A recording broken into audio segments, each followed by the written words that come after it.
Se eu, por exemplo, dentro das finanças, eu quiser fazer uma mudança do dia para a noite nas minhas finanças, eu até posso conseguir, mas também a que custo? E quanto tempo isso vai me mudar? Essa criação de músculos é justamente nós também vermos as nossas próprias limitações. É olhar para dentro e tentar entender o que dentro deste criar músculos eu preciso desenvolver para que eu tenha condições de chegar onde eu quero. A maior alegria do mundo é a alegria sem causa. E a alegria sem causa nós temos quando temos gratidão. Para que ela consiga subir essa montanha, por vezes ela já quer o resultado. Eu quero ser milionário, sabe? Tem essa ilusão do tipo, eu quero ser milionário. Só que nem as contas tu paga. Sempre quando a gente começa a mudança, nós não conseguimos colher o resultado de forma imediata. O que me doía mais? A minha vida financeira e a minha vida emocional. Então o que eu fiz?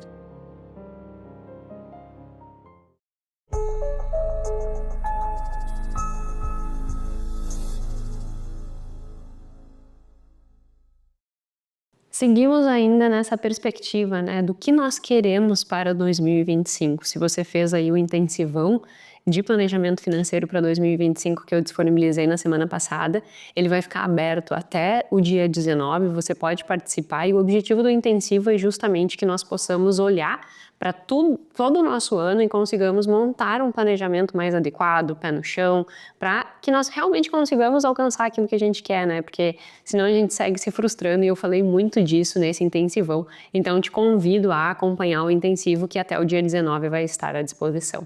E juntando, né, essas questões do intensivo de planejamento com um olhar para um ano de 2025 diferente dos anos anteriores, diferente daqueles anos que você fez metas, objetivos e não alcançou. Eu sei que um dos grandes problemas e um dos grandes desafios aqui, a partir de agora, é justamente enfrentar os desafios de fazer um ano diferente. É olhar para o ano e dizer assim, puxa, para aquilo que eu quero, eu tenho que agir diferente. Só que, será que eu vou dar conta nessa ação diferente? Será que eu tenho coragem de enfrentar este diferente, esse comportamento diferente? Será que eu sou capaz?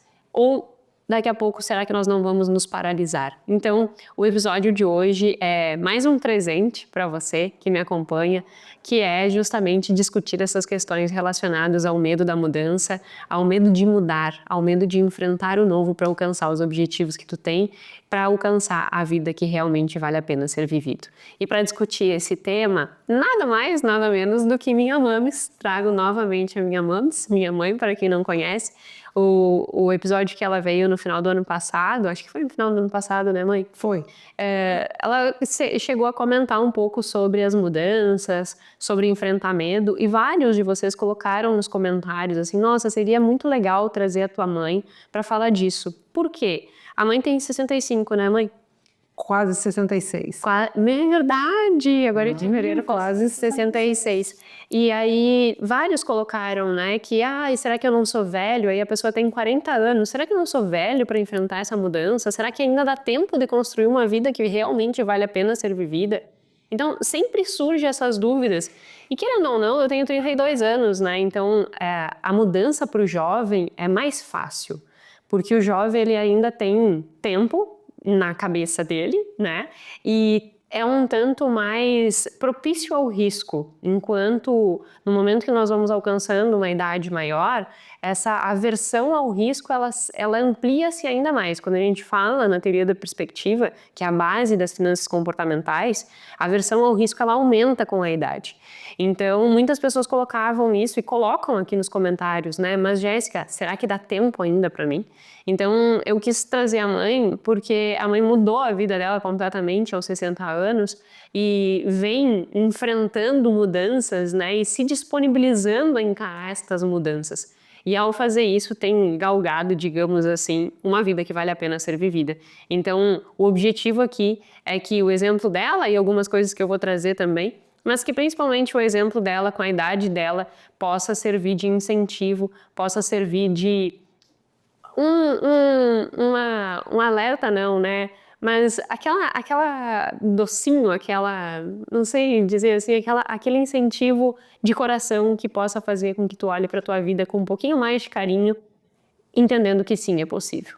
Nisso, estamos no nosso episódio número 114 do podcast Mais que Finanças, o podcast em que a gente fala muito mais do que números, nós falamos sobre comportamento financeiro. Se você está aqui pela primeira vez, seja muito bem-vindo. Normalmente eu faço episódios sozinhas, trazendo artigos científicos e discutindo tudo que tem de mais novo na ciência comportamental aplicada às nossas vidas, mas volta e meia eu faço uma coisa diferente, né? Ou trago a mãe, trago o Gui, quem sabe alguns outros convidados, para discutir coisas que eu realmente julgo que possa contribuir, é sempre nesse sentido. Então, o tema de hoje é justamente este medo da mudança. Mãe, eu gostaria que a gente pudesse conversar sobre isso, assim. Por que as pessoas têm tanto medo da mudança? Por que a mudança paralisa? Por que a mudança faz com que a pessoa acabe amargurando durante anos e anos uma vida, às vezes, que não vale a pena ser vivida e que poderia ser diferente se ela encarasse a mudança? Em primeiro lugar, é um prazer estar aqui e um beijo no coração de todos vocês, né? Desejando que vocês consigam galgar tudo aquilo que eu consegui galgar. Então, a princípio, eu acho que medo é natural do ser humano. Todos nós temos medo e é muito perigoso não tê-lo, não? É verdade? Por quê? Porque se nós não tivermos, a gente pode fazer coisas arriscadas, ou seja, que vai botar em risco a nossa vida, né? Que é a coisa de mais importante que nós temos. Então, temos que ter medo para preservá-la. Mas este medo natural do ser humano, ele não pode limitar o nosso comportamento. Então, o nosso crescimento, a nossa evolução, porque afinal de contas nós estamos aqui justamente para isso. Justamente o que eu sempre penso, a gente está aqui para ser feliz. E de vez em quando a gente tem que botar esse medo para o lado e viver. Viver da melhor maneira possível, viver de maneira a nos tornarmos felizes, a nos tornarmos livres, né? Porque nada como ser livre, né? Então, mas o que seria ser livre? Ser livre é tu ser fiel a ti, né? Ou seja, eu sou fiel àquilo que eu acredito. Eu acho que isso é liberdade. É claro que essa liberdade existe vários parâmetros também dentro do parâmetro financeiro, né? A gente tem que galgar uma liberdade financeira para poder ter toda essa liberdade. Mas isso é um caminho, né? A gente não chega nesse caminho de uma hora para outra. A gente não consegue chegar lá de uma hora para outra. Nós necessitamos, é um processo, nós necessitamos do caminho para que a gente chegue lá. E uma das coisas que eu acho mais linda na vida é que esse caminho está aberto para nós caminharmos durante a vida inteira. Sempre nós temos o que aprender, sempre nós temos o que evoluir, sempre nós temos a chance de fazer diferente. Porque se nós fizermos igual sempre, nós não vamos ter nada diferente. Então vamos partir do momento em que eu me sinto só. Por exemplo, tem um grande número de mulheres que se separam, como foi o meu caso, né? Com uma idade maior, com uma idade mais avançada, tem mulheres que ficam viúvas, tem pessoas que perdem emprego, tem pessoas que precisam mudar de vida. Então, vamos partir São extremamente apegados a pai e mãe e perdem pai e mãe. Então, quer dizer, houve uma mudança na vida, vamos partir por aí, ou seja, vamos dizer assim, estou sozinha, e o que eu faço? Né? Então, começando por aí, eu acho que a gente tem muito, muito, muito que aprender e necessita de ajuda de outras pessoas para nós fazermos isso, né? Eu, por exemplo, logo que me separei, eu tive muito medo de uma vida completamente diferente do que aquela que eu passei a vida inteira tendo. Então, o meu mundo mudou. E aí eu digo, faço o que agora? Em que mundo eu vim? Em que mundo eu estou atualmente? Então, nós vamos passo por passo nisso aí, né? E vamos aprendendo. Uma das coisas que eu fiz terapia durante muito tempo, e isso me ajudou imensamente, mas não só a terapia. Também é necessário que tu faça muito mais por ti, né? A terapia comportamental é uma terapia que ajuda muito também a gente a ter atitudes, a mudar a atitude. E essa terapia comportamental, a Jéssica vai falar um capítulo inteiro na formação de finanças sobre ela. Então, quem for fazer a formação de finanças vai ter muito que aprender em relação à terapia comportamental, que é uma coisa muito importante para nós, porque a terapia ela parte do problema, ela parte do fato, e aí então ela vai tentar, através de fatos, através da realidade, nos colocar em situações em que a gente tem que ter desafios em relação a isso, que eu achei, para mim, foi uma coisa muito importante. Outra coisa que também para mim foi bem importante foi cursos. A gente se depara com algumas situações em que tu tem que investir em alguma coisa para seguir em frente. Então, eu também fiz cursos. Se encontrar novamente. Se encontrar novamente. Por quê? Porque nós estamos numa situação em que a gente não sabe mais quem a gente é. Então, tu tem que descobrir em ti tu mesma. Né? Isso eu acho uma coisa bem importante. E tu, em primeiro lugar, esse é uma coisa extremamente necessária. Tu descobrir em ti quem tu és. E isso é para qualquer circunstância, né? Assim, para qualquer tipo de mudança, para qualquer tipo de enfrentamento de medo. Porque em qualquer tipo de enfrentamento do medo, o medo, na realidade, ou ele pode ser real ou irreal, né? Mas na maior parte das vezes o medo ele está realmente alicerçado no fato de que existe uma coisa que eu não conheço.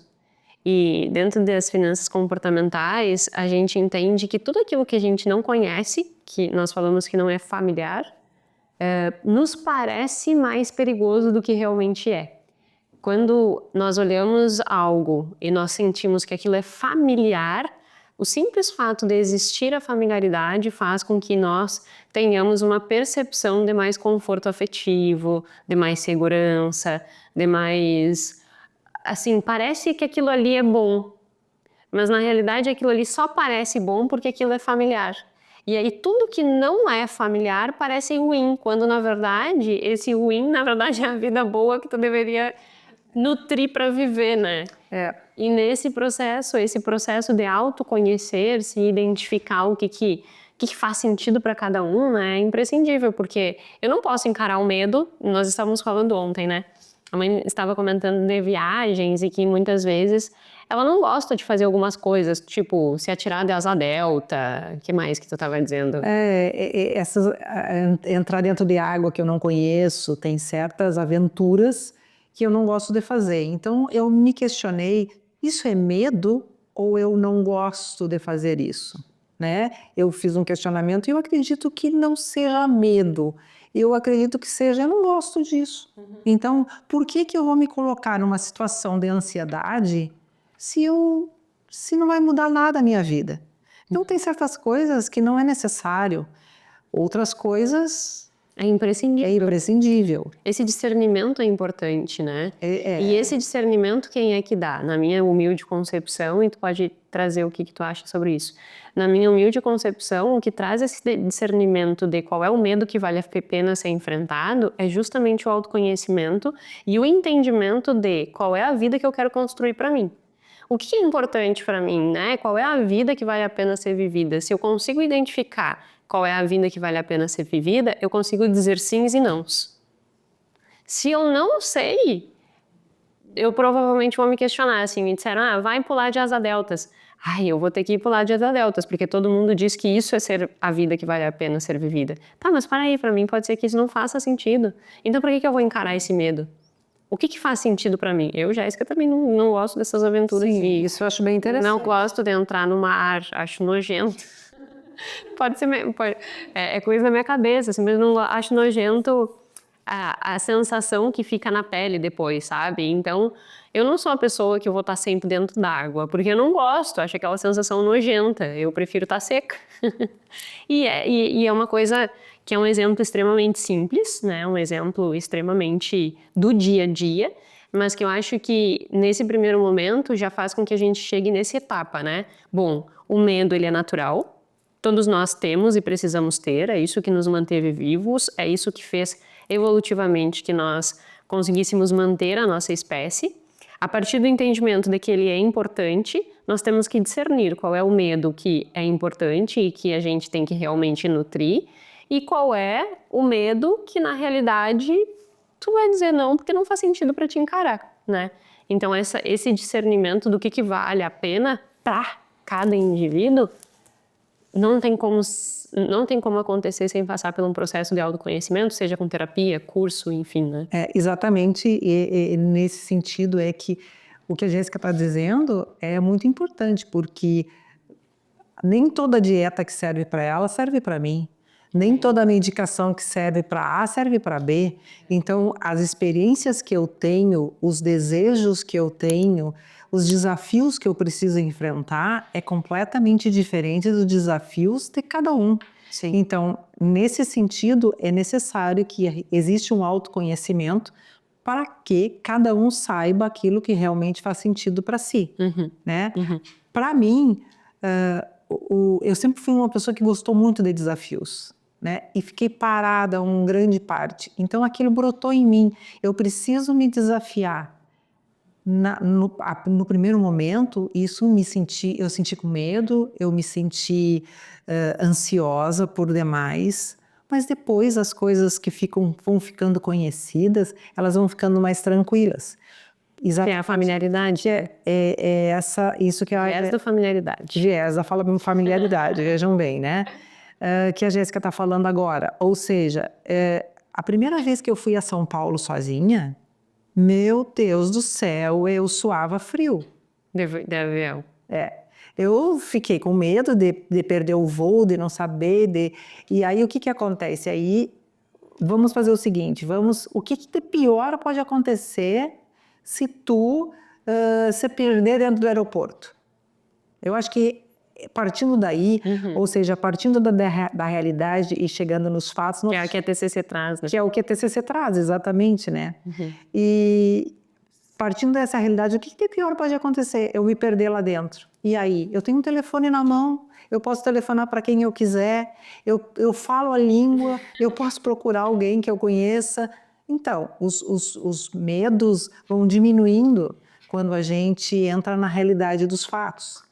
Eu acho que isso vai diminuindo muito. Hoje em dia eu vou e volto sem ter problema nenhum, graças a Deus. Com certeza, daqui a mais um pouco eu vou ter outros desafios que eu vou sentir o mesmo medo. Mas eu garanto para todos vocês que muitos dos nossos medos são irreais, eles não são legítimos. Ou seja, eu acho que existe até dados científicos sobre isso, né? Sim. Que a maioria dos nossos medos, eles são irreais. É que a gente constrói uma percepção da realidade futura completamente distorcida, né? É só pensar assim, tipo, o que passa na tua cabeça, o que passava na tua cabeça. Eu acho que um exemplo até melhor é quando tu vem dirigindo, né?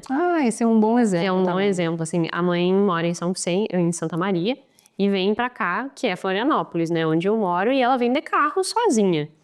E aí ela sempre diz que antes da viagem tem aquela preocupação de, meu Deus, eu vou pegar o carro e tal. É um medo, né? É um medo do que será que pode acontecer e o que passa na tua cabeça naquele exato momento em que tu está com aquele medo. No começo eu tinha um medo constante, não conseguia nem dormir de noite direito antes de viajar. Antes da viagem. Mas também não deixava de viajar. Aí o que acontece agora? Agora, antes de eu viajar, eu vou no mecânico. Lá ele vai deixar o carro zeríssimo, boto combustível, vejo água, vejo tudo. Bom, o que dependia de mim... Tá feito. Tá feito.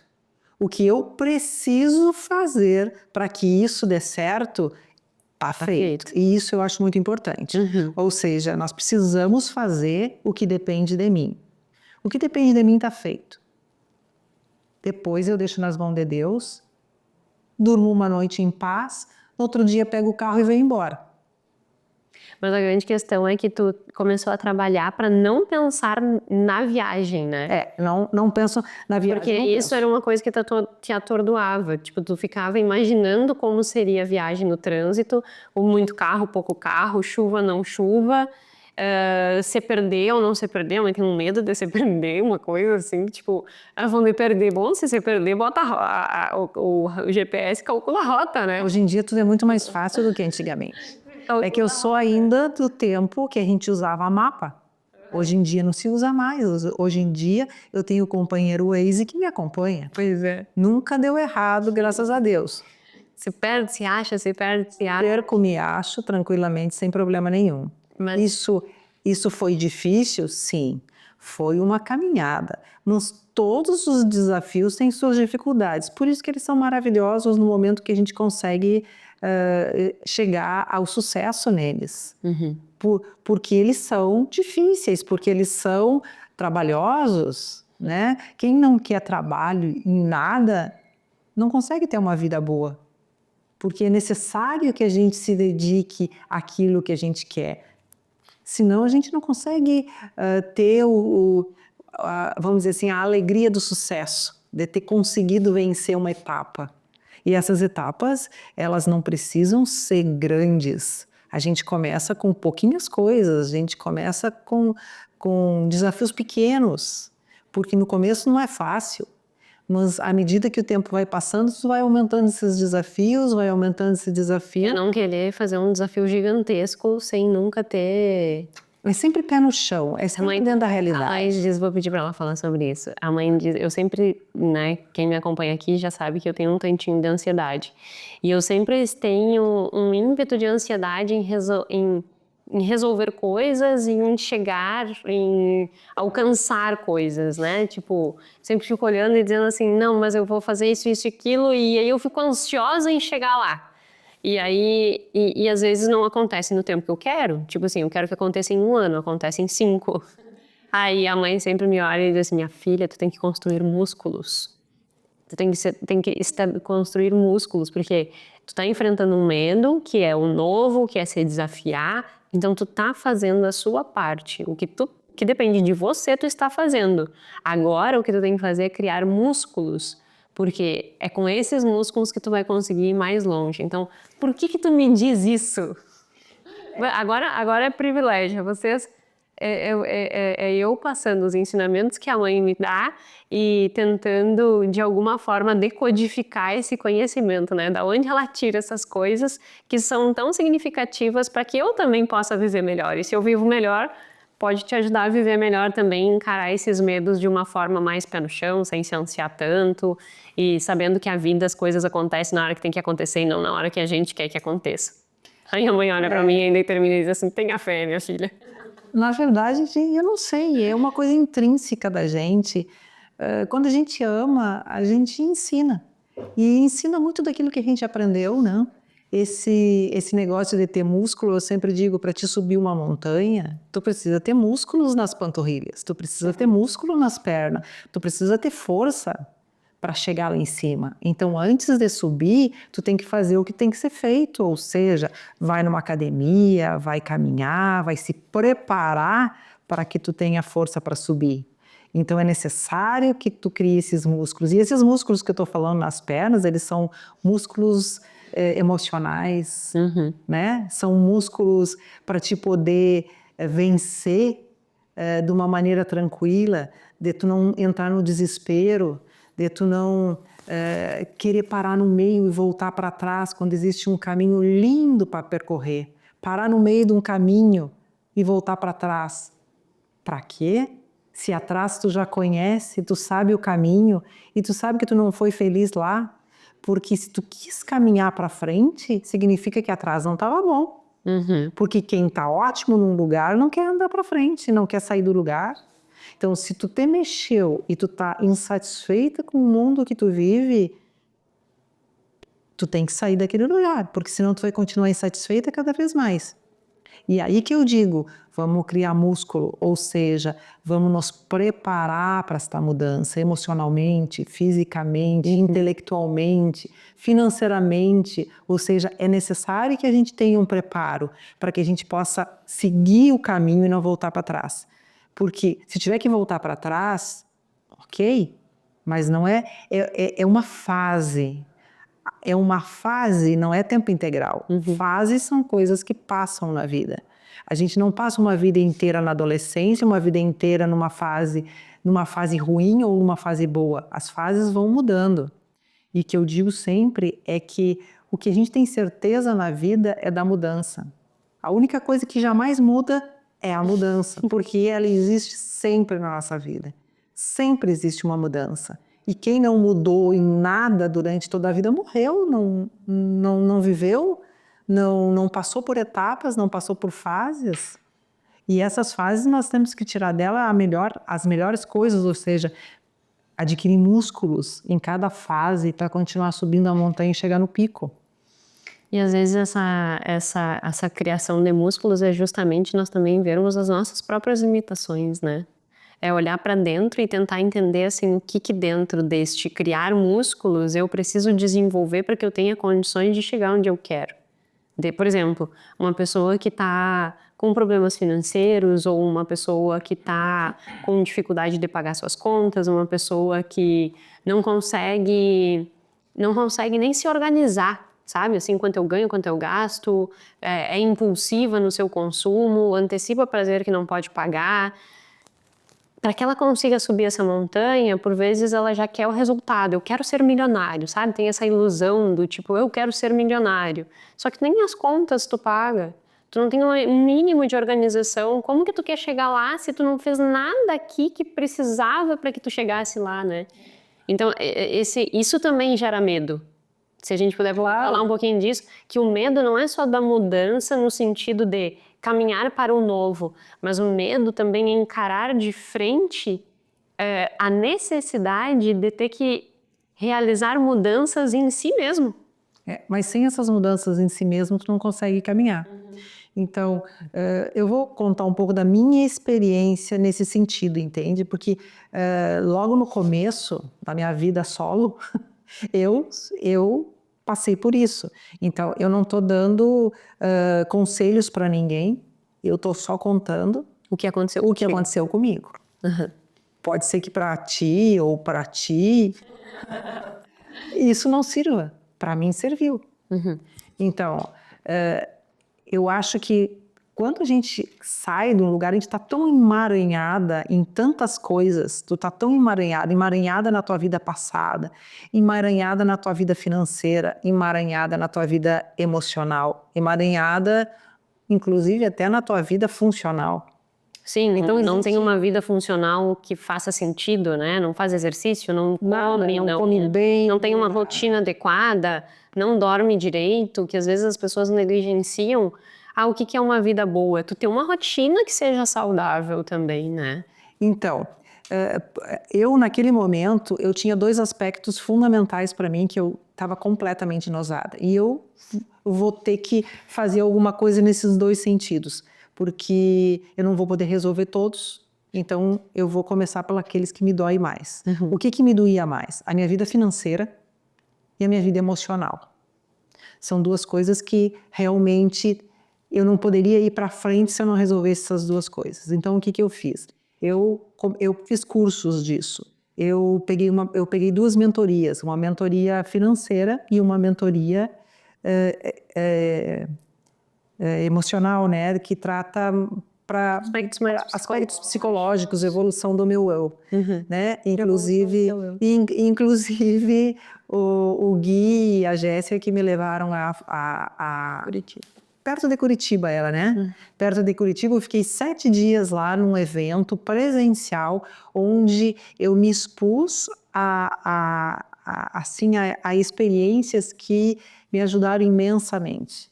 E uma consultoria financeira também para que eu pudesse resolver todos os aspectos financeiros da minha vida, que era uma bagunça. Então, é necessário que tu tenha um auxílio, porque a gente está num emaranhado tão grande de coisas em que... Dificuldade de pensar claramente. A gente não consegue pensar claramente por onde vai. Então, é necessário que nós tenhamos ajuda. Então, essas 2 ajudas, a financeira e a emocional, para mim, foi o início do desemaranhamento das coisas. E é tão legal isso, né? Porque pensando, agora tu estava falando... E pensando que finanças comportamentais juntam essas 2 coisas, por isso que eu sou tão fascinada. Não existe uma pessoa que não tenha que olhar para suas emoções, não existe uma pessoa que não tenha que olhar para o seu dinheiro. Aí nós olhamos para finanças comportamentais e nós temos a chance de, a partir de um mesmo caminho, olhar para essas 2 coisas juntos. Então, eu sou suspeita, né? Mas eu sou apaixonada por finanças comportamentais porque justamente ela nos dá a possibilidade de olhar para a vida que nós gostaríamos de viver, construir esta vida e, ao mesmo tempo, organizar do ponto de vista financeiro, tendo e organizando os pensamentos de uma forma a nos levar aos objetivos que nós temos. Sou particularmente enviesada, mas me brilha muito os olhos estudar e avançar nisso, né?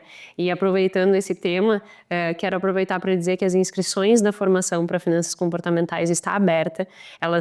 Agora é terça-feira, né, que o episódio está indo ao ar. Elas vão ficar abertas até o dia 19/1, agora de janeiro. Se você está assistindo esse podcast depois, provavelmente vai ter também aqui na descrição uma lista de espera para uma próxima turma. Quem está escutando agora, nós temos aí a abertura da formação que fica até do dia 19/1. O que tem nessa formação, né? Se você já está me acompanhando, já acompanhou o intensivo, já sabe do que se trata, mas a formação são 11 módulos em que nós vamos olhar desde a parte fundamental de como que nós tomamos decisões, como que a TCC, a terapia cognitiva comportamental, pode nos ajudar em termos de tomada de decisão, finanças, como que é essa construção dessa união entre conhecimento do eu psicológico com o dinheiro e como juntar essas duas coisas e construir uma vida que vale a pena ser vivida, sem esquecer de saber quem você é neste mundo todo, né?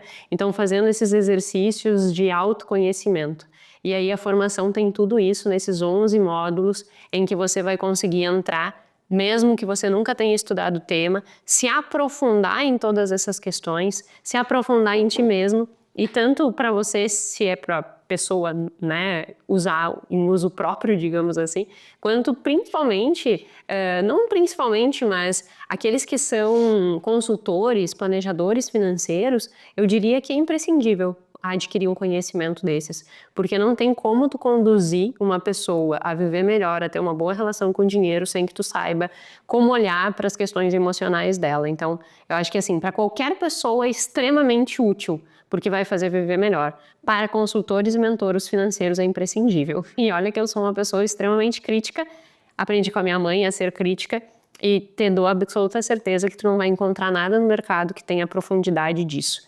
Uma pessoa esses dias me perguntou, né? Mas eu já fiz outros cursos, será que não é repetitivo? Eu te dou certeza que não. A formação ela é baseada em artigos científicos dos mais atuais que existem no mercado. No mercado que eu digo em pesquisa científica, né? Então não é uma coisa que eu tô pegando um livro que todo mundo lê e tô colocando ali aquele conteúdo superficial. É realmente um conteúdo muito profundo, nível de doutorado, porque como você já me acompanha, né, sabe que eu sou doutora em finanças comportamentais e é nesse nível de conteúdo que eu trago. Então, para quem tem interesse de se aprofundar nessas questões e nessa ligação entre finanças, comportamento, psicologia e emoções, está aí uma baita oportunidade e quem entrar nessa turma tem ainda 2 bônus. Um bônus do livro Rápido e Devagar, que está aqui atrás de mim, que é saber, né, como ler o livro no sentido de quais são os ensinamentos do livro que eu posso tirar para minha vida, já que o livro, quem não domina o assunto vai achar por vezes até chato, quando na verdade não é, é só uma questão de compreender a aplicação prática daquilo ali.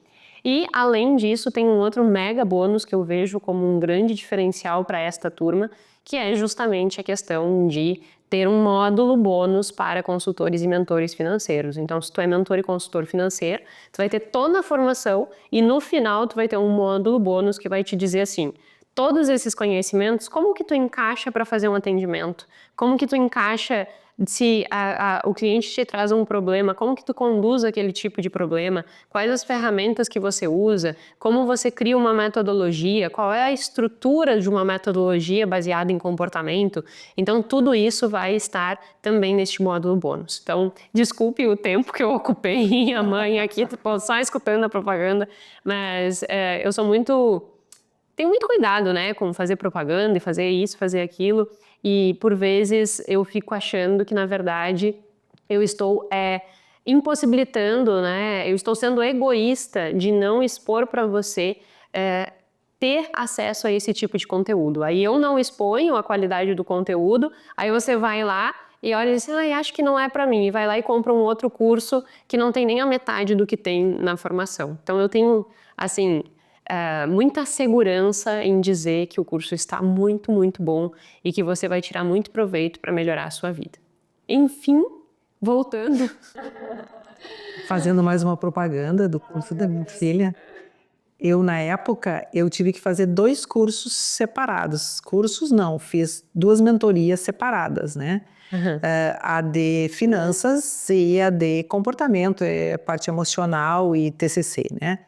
A mãe faz muitos cursos de TCC já. Eu já fiz vários cursos, mas na época eu fiz esses 2 lados. Agora vocês têm 2 em 1. É verdade. Né? Não tinha pensado nisso, mas é verdade.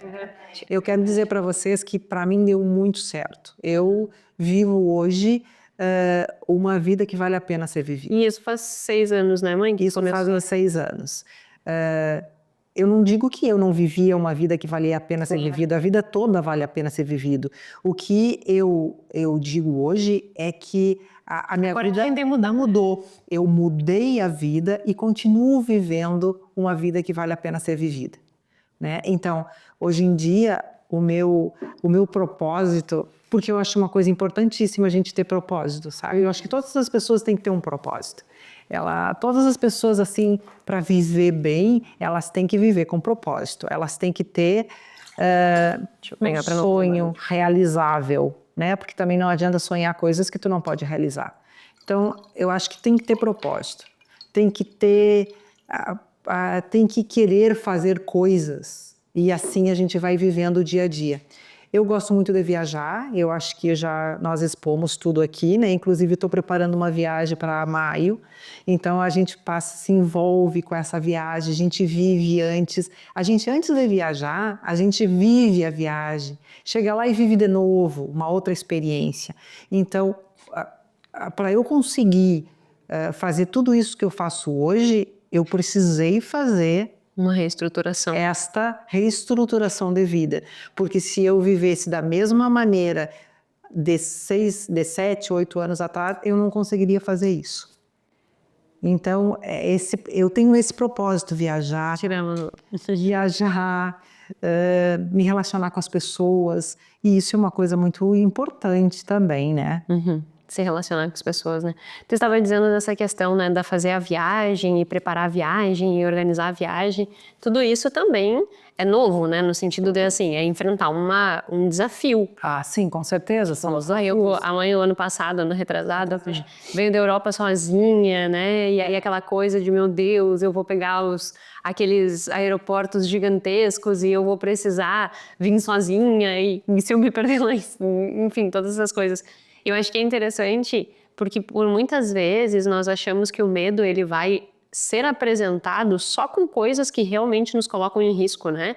Então assim, eu tenho, por exemplo, medo de fazer uma transição de carreira. Eu tenho medo de fazer uma mudança e uma reestruturação financeira. Como se encarar aquele medo fosse te levar para um lugar pior. Quando, na verdade, encarar aquele medo está te levando para um lugar melhor. E aí, o Kahneman nos ensina uma coisa que se chama pré-mortem. E eu acho que é muito útil isso. O que é o pré-mortem? Se der errado, o que de pior pode acontecer? Se a viagem der errado, o que de pior pode acontecer?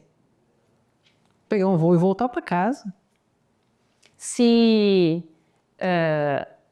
a reestruturação financeira der errado, o que de pior pode acontecer? Eu não sei te responder.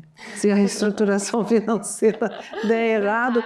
Não, eu não acredito que a reestruturação financeira vai dar errado. O pior que pode acontecer é a gente continuar igual. Exato. Porque não tem como dar errado. Então, por que tu não vai te dar a chance de tentar? Porque o pior que vai acontecer é o que já tá. Se o que já tá ruim, então tem que estar disposto a encarar esse medo para que consiga pelo menos ter a chance de viver diferente. E isso é uma coisa que eu agradeço muito sempre, né? Porque eu sou muito grata a Deus por tudo aquilo que eu recebo. A gratidão, a Gé fez um episódio sobre Uma entrevista foi maravilhosa. que eu achei sensacional, eu achei fantástico, porque gratidão é uma coisa que nos eleva a um lugar maravilhoso, aquela sensação de nem sei explicar que a sensação que tu sente, porque é inexplicável a sensação de tu sente enquanto tu tá em gratidão. Essa sensação é uma sensação única. A minha sensação única, cada pessoa deve sentir a sua própria sensação, mas para mim é uma sensação única de leveza, de alegria, sabe? Aquela alegria sem... Tu não sabe nem explicar, né? Aquela alegria sem causa. A maior alegria do mundo é a alegria sem causa. E a alegria sem causa nós temos quando temos gratidão. Quando realmente nós sentimos grata por alguma coisa, por alguém, por um acontecimento, pela vida, né? Porque o que é de mais lindo que nós temos é a vida. Por isso que eu sempre digo, Deus nos deu a vida e a única coisa que Ele nos pediu foi: sejam felizes, amam o próximo como a si mesmo. Foi a única coisa que nos pediu, nos dando essa coisa tão preciosa que é a vida. Portanto, o poder de ser grata é um poder que nos eleva muitíssimo. E isso, eu sou grata, graças a Deus, as coisas que me aconteceram em toda a minha vida e principalmente as coisas que eu consegui, a mudança que eu consegui fazer. E conseguir viver esse outro lado da vida com alegria também, né? E sabendo, na verdade, da onde que tu sai e para onde que tu quer ir. Isso eu acho fundamental. Tu tem que saber o que tu quer. Tu tem que saber onde que tu quer, para onde tu quer caminhar. Esse caminho, ele vai ter várias voltas, desvoltas, curvas e etc e tal, que não compete a ti, quer dizer, tu não sabe, vai ser do caminho. Mas que não tem como prever. Não tem como tu prever isso, mas tu tem que estar preparada para esse caminho, ou seja, ter os músculos para este caminho, né? E ser grata pelo aquele caminho, e ser grata por ter tido outra oportunidade, ser grata pelo conhecimento do dia a dia. Essa gratidão que tu falaste, né, no teu podcast, no episódio, eu achei... Quem não viu o episódio do dia 31 de dezembro. Recomendo, que tá belíssimo, tá belíssimo. Obrigada, mãe. Tá muito bonito esse episódio. Aprendi a ter uma boa comunicação com quem, né? Mas eu não acho que eu tenha tão boa comunicação assim, né? Eu aprendi contigo, eu acho. É que eu, como fui professora a vida inteira, mas eu acho que ser professora é um dom, né? Eu acho que se treina também, né? Assim, a gente vai treinando. Eu acho que hoje em dia eu sou muito mais didática do que eu era quando eu comecei a dar aula com 25 anos. Ah, com certeza. O treino para tudo. É a constância que faz com que a gente seja expert em alguma coisa, né? Isso é uma outra coisa bem importante de ser dita, né? Ao encarar os desafios da mudança, seja ela qual for, sempre quando a gente começa a mudança, nós não conseguimos colher o resultado de forma imediata. Então, por exemplo, eu vou fazer uma dieta. Aí eu quero o resultado da dieta imediatamente. Então, eu tenho 30 quilos para engordar, eu quero engordar 30 quilos em 3 meses, eu quero engordar 10 quilos por mês. Isso provavelmente seja impossível, claro, dependendo da situação e tal, mas na maior parte das vezes vai ser impossível a pessoa emagrecer 30 quilos em 3 meses. Só que ela quer aquele resultado imediato. E como ela não consegue aquele resultado imediato, e muitas vezes vendem por aí resultados e fórmulas mágicas, a pessoa começa e se frustra. E aí ela não é consistente. E não sendo consistente na mudança, ela não consegue alcançar o objetivo dela. E aí ela acha que o problema é ela, que ela não é capaz, que ela não consegue, que nunca vai dar certo com ela. Nos fale sobre isso. Realmente, a maioria das pessoas que vive nesse mundo tão corrido que nós vivemos hoje, né? Porque eu venho de uma época mais devagar. Hoje em dia, o mundo está cada vez mais corrido. Então, as pessoas... Como é que tu diz que Em que sentido tu diz que antigamente era menos corrido? Porque eu lembro de Porque bem tem, eu sei, mas eu digo em termos de tecnologia, em termos de tudo isso. Eu nasci numa época que não tinha televisão. Telefone eu fui ter, a evolução. era nascida. Então, a parte tecnológica hoje fez com que as pessoas vivessem num mundo muito rápido. As pessoas não têm paciência de ver um vídeo todo, elas vão pulando de um lugar para o outro, de um lugar para o outro, porque elas não têm a paciência de viver assim. Então, porque tem muita oferta, né? A oferta é muito grande, então tu precisa, num espaço curto de tempo, olhar todas as ofertas. Então, esse mundo rápido, ele está incluso em todos os sentidos da vida, organicamente também. Então, as pessoas não querem fazer, por exemplo, uma dieta. Como tu falaste em dieta, vamos falar em dieta. Poderíamos também falar em saúde mental ou qualquer outro tipo de assunto.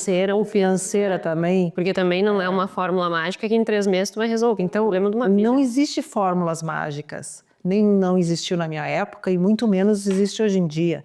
Tu não consegue perder, tu até consegue perder 30 quilos em um mês. Consegue, até consegue. Tu consegue, mas e a que custo? Né? Ou seja, e qual é a esperança que tu tem de que tu mantenha esse peso do resto da tua vida? Então, eu acredito muito que a constância, a paciência, a gente fazer coisas, uma reestrutura alimentar vai te levar a perder menos vamos dizer assim, em mais tempo, mas tu vai ter aquele peso que tu gostaria de ter para o resto da tua vida.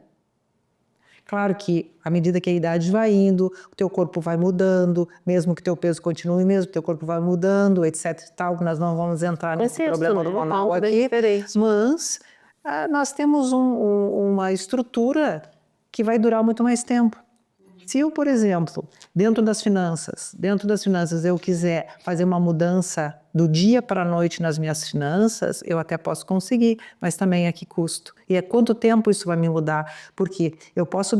Uma pessoa que compre muito, vamos dizer assim, que gaste praticamente todo o seu orçamento em compras desnecessárias.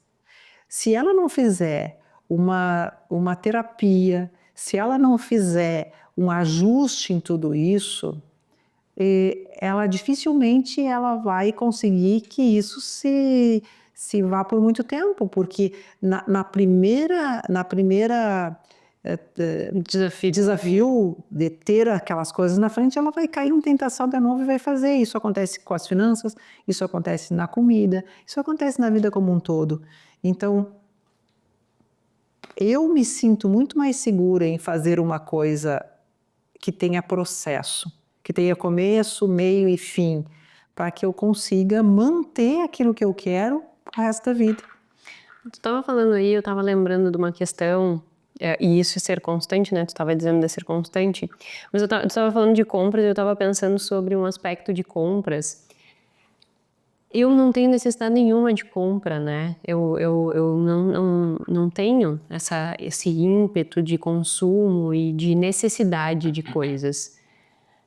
E isso nós já sabemos, eu já falei aqui várias vezes no podcast, que as nossas crenças e as coisas a forma com que nós vemos o mundo vem muito do nosso aprendizado da infância, né? Como que... Eu faço perguntas cabulosas pra mãe. Vamos ver se eu sei responder, né? Cabulosas no sentido que, por vezes, eu acho que esse tipo de coisa os pais fazem e não sabem nem o porquê, mas fazem e dá certo, né? E aí eu tô tentando fazer um reverso pra gente tentar entender isso. Como que tu me ensinou a dar mais valor para as coisas que hoje eu acho e julgo muito mais valorosas, que é educação, que é ensino, que é ter uma boa relação, né? Que é ter tempo de qualidade com as pessoas que a gente ama, que é ter vínculos afetivos fortes, que é ter conhecimento, que tu sempre me disse, conhecimento é uma coisa que nunca ninguém vai te dar de ti. Mas como que tu construiu essa nossa relação, tanto minha quanto do Mano, tão desprendida de coisas materiais? Que difícil, né? Porque, assim... Porque né? Eu sou e o Mano é. A gente é muito desprendido. Porque a gente sempre deu valor na presença. Agora mesmo a Jéssica estava falando sobre o Natal e eu ainda coloco que o Natal, o sentido do Natal é muito mais presença do que presente. Uhum. Porque qual é o significado, vamos dizer assim, um significado espiritual de eu dar um presente qualquer para meu filho, para minha filha, que não tenha significado nenhum? O que isso vai agregar, né? Então, o que eu sempre fiz? Em primeiro lugar, porque a gente não tinha condições financeiras de tantos presentes, né? Na época, a gente não tinha condições que tem hoje. Então, Mas mesmo assim, né? Mesmo a gente não sente essa dor, né? Eu acho que esse é o ponto. não sente a dor do não ter. Exato, exato. E aí não ter a dor do não ter é porque isso foi construído. Sim, eu acho assim, ó, a gente fazia a árvore de Natal todo mundo junto, a gente trabalhava os sentimentos todo mundo junto. Eu lembro que cada vez que a Jéssica chegava da escola, a gente fazia o que eu chamava de evangelho no lar. Então a gente de noite sentava, fazia uma oração e a Jéssica me contava tudo aquilo que passou na escola. Lembra disso, filho? Contava tudo aquilo que tu fez na escola e nós avaliávamos, a gente conversava sobre o assunto. Olha, isso foi legal, o que tu sentiste em cada momento disso? Tu te sentiu triste, tu te sentiu alegre? Então a gente conversava sobre os sentimentos que ela sentia. Porque ela era muito braba, ela era muito enraivada. Então, a maneira que eu consegui trabalhar esse sentimento de brabeza e raiva que ela tinha de tudo foi conversando sobre esses sentimentos com ela, né? Não era uma mãe maravilhosa. Porque assim, ó, a raiva, o medo são sentimentos legítimos, são sentimentos que afetam, são sentimentos primários, né? São sentimentos que afetam realmente as pessoas. E como é que a gente trabalha isso? Falando sobre isso, porque é natural do ser humano, o ser humano sente isso. Tu não pode dizer para a pessoa que não sinta isso.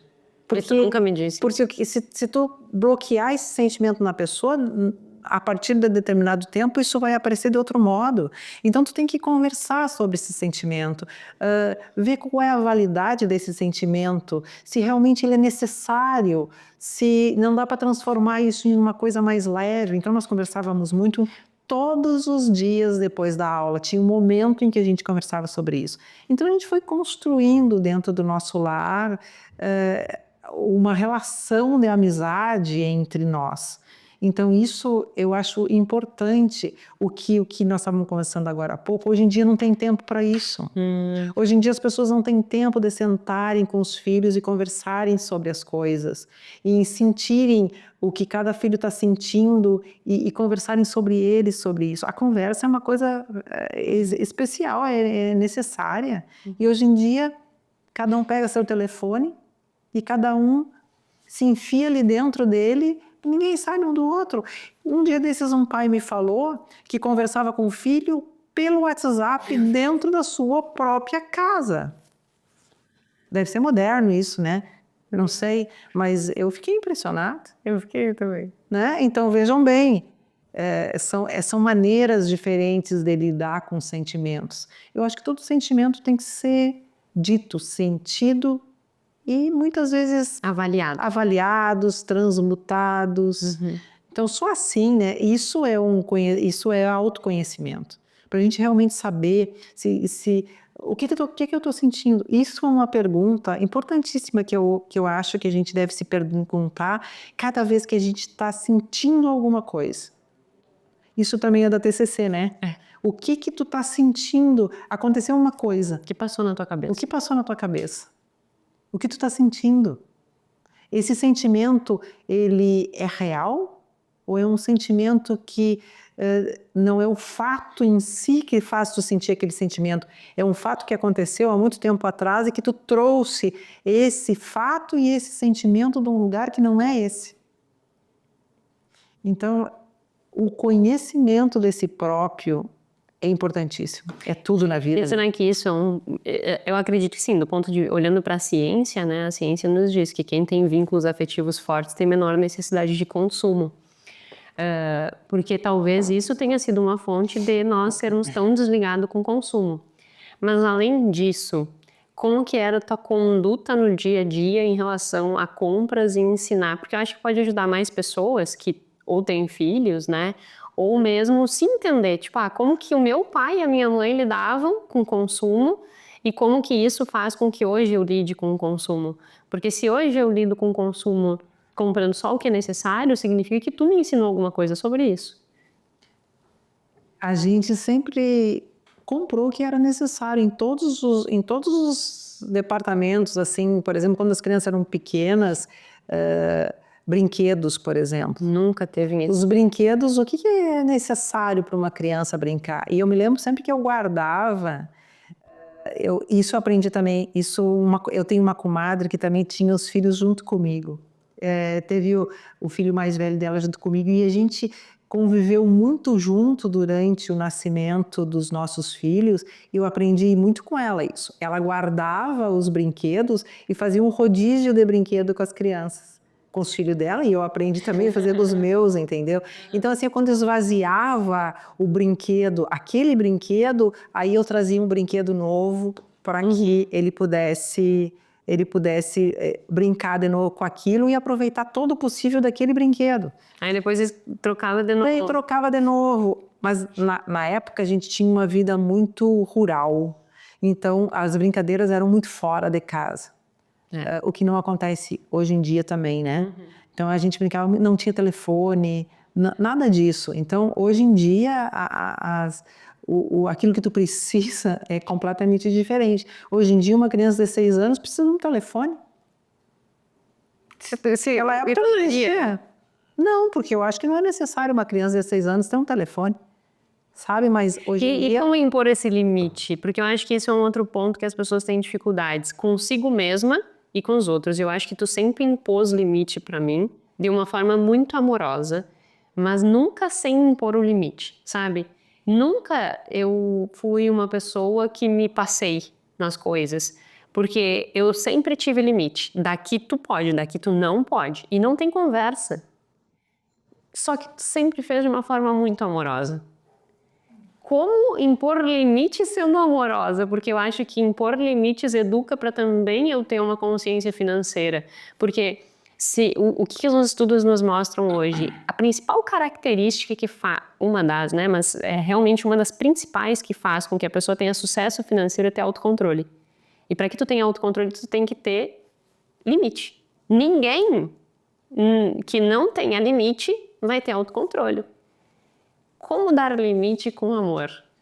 Eu tô tentando sintetizar como foi a educação da minha mãe para mim, porque eu realmente acho que foi uma educação muito boa, modéstia à parte, acho que me tornei uma boa pessoa, e que eu sempre digo que se eu pudesse ser um pouquinho do que a mãe foi para mim, eu pudesse ser para os meus filhos, eu já me julgo uma boa mãe. Como impor limites, mãe? Tu sabe que eu acho que sendo sincera, em primeiro lugar sendo sincera, mostrando que não é porque tu não dá que tu não tem amor. É porque não é, e o amor não está vinculado às coisas materiais. Isso é um grande erro, né? As pessoas vinculam isso. Então, quando existe um vínculo entre coisas materiais, eu quero te agradar, então eu te dou, não. O meu amor não está vinculado a isso. O meu amor está vinculado a minhas atitudes em relação àquela pessoa, a minha presença em relação àquela pessoa, e não aquilo que eu dou para ela. Então, as minhas amigas sabem que eu não sou uma pessoa de dar muito presente, mas no que elas precisarem de mim, eu estarei sempre presente. Então, eu fui assim, eu fui criada assim. Então, para os meus filhos, e eu também fui assim, agi dessa maneira, e nunca teve nenhum problema quanto eu dar uma coisa para um e não dar para outro, e nunca teve isso, porque eu sempre fui absolutamente sincera com um e com o outro, dizendo que as necessidades de um era essa, as necessidades de um era aquilo, mas eu estava para os dois. Então, eu nunca precisei mostrar o meu amor com coisas, eu sempre mostrei o meu amor com a minha presença, com o meu limite, porque eu também era dura muitas vezes, né? Então, Mas eu acho que isso, assim, a tua dureza era sempre com muito amor, então nunca... Bom, eu saí de casa com 12 anos. Qual é a criança que sai de casa com 12 anos e que não tem nenhum tipo de sentimento ruim em relação a isso, né? Então, é esses limites e esses aprendizados que tu soube muito dar. é sinceridade. Sinceridade, tu acha que é o que dá limite. Sinceridade e presença. Eu mostrar o meu amor não por coisas, mas por estar presente na hora que é necessário. Não é o tempo que tu fica com uma criança, mas é a qualidade de tempo que tu dá para aquela criança. Não é as coisas que tu dá, mas é o amor que tu dedica a ela. Eu acredito que isso é muito importante na criação dos filhos. É como eu digo, eu não sou parâmetro, eu não dou... Porque aconteceu isso, deu tudo certo para mim. Isso, eu estou contando aquilo que deu certo para mim, não significa que isso seja uma norma, pode não dar certo para outra pessoa. E como que tu dava os limites, assim, tipo... Não, pode? Não, não pode. Não. Eu acho que o não... Que a mãe sempre... Mãe, não... O não... E é não. E eu já disse que é não. Pronto. Acabou a conversa. Não tinha bate-boca, não tinha discussão. É não. Porque às vezes a gente tem muito medo de perder as coisas, de perder pessoas por dizer não. Mas na verdade, a gente jamais perde alguém que nos ame, que a gente ame por dizer não. O dizer não te impõe um limite. O dizer não impõe até onde tu pode ir.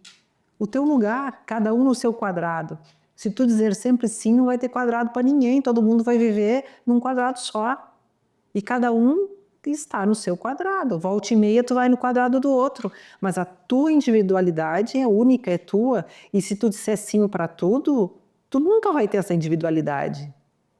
O que acontece é que a gente se divide. Eu acho que é o pior momento da vida, inclusive quando a gente está nesse emaranhado, a gente vive isso. E isso, para mim, foi a maior dor que eu tive, a maior dificuldade que eu tive em tudo isso, foi quando o meu corpo ia para um lado e o meu espírito, digamos assim, o meu comportamento, as minhas emoções iam para o outro. Então havia uma cisão em mim. E essa cisão foi um dos piores momentos que eu vivi. Isso se chama dissonância cognitiva. Ó, vamos falar em termos científicos, então.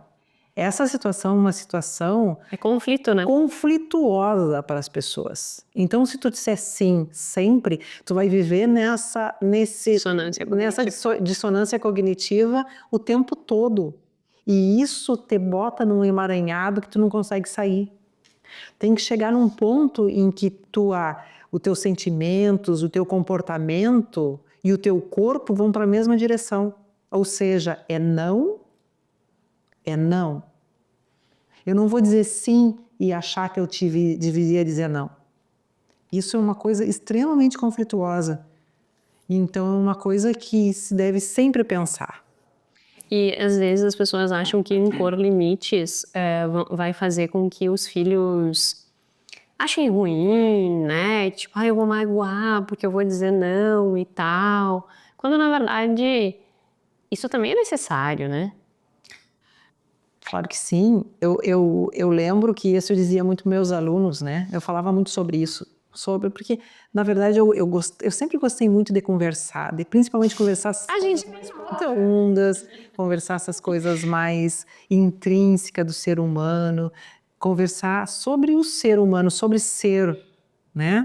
Então, eu sempre gostei muito disso, nós conversávamos muito sobre isso junto com eles, junto com os alunos, junto com os filhos.